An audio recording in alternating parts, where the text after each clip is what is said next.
As European leaders head to Washington for a trilateral meeting with Trump and Zelensky to discuss Ukraine's position in potential ceasefire talks, Europeans across countries are hopeful that some conversations are taking place, but still skeptical of an outcome. I think it's really a good thing that a communication was made, and even more so that the Europeans are there to accompany Zelensky. Also, in this situation today where we are in crisis, I think communicating is the best thing to resolve these concerns. Zelensky must also have his say, and he too will probably have to agree that this war should come to an end. He will have to give up on some things, but not on others. Let's hope that this thing will be honorable, but I still see it as very difficult, at least as far as I am concerned. I see it as difficult. Well, I think any kind of conversation has got to be a good thing. Whether or not it can bring it to an end, I think it would probably be premature to say that. But it's right that Europe goes along and supports Ukraine and supports the European position. It can't be an issue that's just resolved via the United States with Trump and Putin. It's got to be a European solution to this and an involvement to this involving Ukraine as well. I definitely hope that Ukraine will be included in the current discussions and that we will move away a little more from this policy of power politics between the USA and Russia. It seems to me that this peace certainly won't be satisfactory for Ukrainians, and I don't think it will be satisfactory for us, or for the whole of Europe for that matter, because it leads me to believe that Putin will gain something from this. And it seems to me that he was the aggressor and shouldn't get anything out of this deal.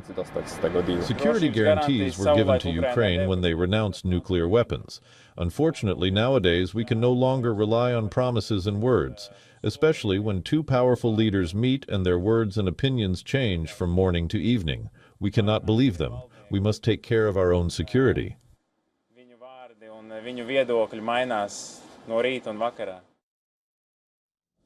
So those are the voices from Europeans. Ukrainians are waiting with bated breath for the outcome of this meeting. So what do they expect the outcome of the talks will be? I think Zelensky will not accept conditions because too many people suffered and died. Did they die for nothing and we will give away land? But at the same time, it is very painful that people keep dying while they are negotiating in the cabinets. Putin will not make any promises. He wants to conquer entire Ukraine. What promises? If we give up on Donbass, then tomorrow they will ask for Zaporizhzhia and Kherson. He signed many papers in the past, but they meant absolutely nothing. The situation is very difficult at the front line, and I know about it because I work in this field. But I think we have seen it before, and therefore I do not think Putin will stop. He will take a pause to deliver even a bigger strike. Ukraine is waiting for the outcome of the Trump-Zelensky meeting in Washington, D.C. Between the proposals and counter-proposals, the question remains, will Ukraine step back from the red lines President Zelensky has previously drawn, or will he walk away from Putin's proposal? We spoke to the experts from around the world, and this is what they told us. No question that Zelensky does not want to give up any more land. Many, many tens of thousands of Ukrainians have died to protect those portions of Donbass that Putin is asking for. But if Zelensky has reason to believe that this war will end in a durable way, then it is possible that he may say, okay, I don't like this, but I'm going to let this land swap take place in the service of bringing the death and destruction to an end. Regarding Donbass, there is no way for Russia to compromise, as Donbass has already been written into Russian constitution as one of the new Russian regions. So if President Zelensky disagree with this, then he will have to fight. But then another question comes up. How long will it take us to regain the territory? There's no way to stop the Russian offensive.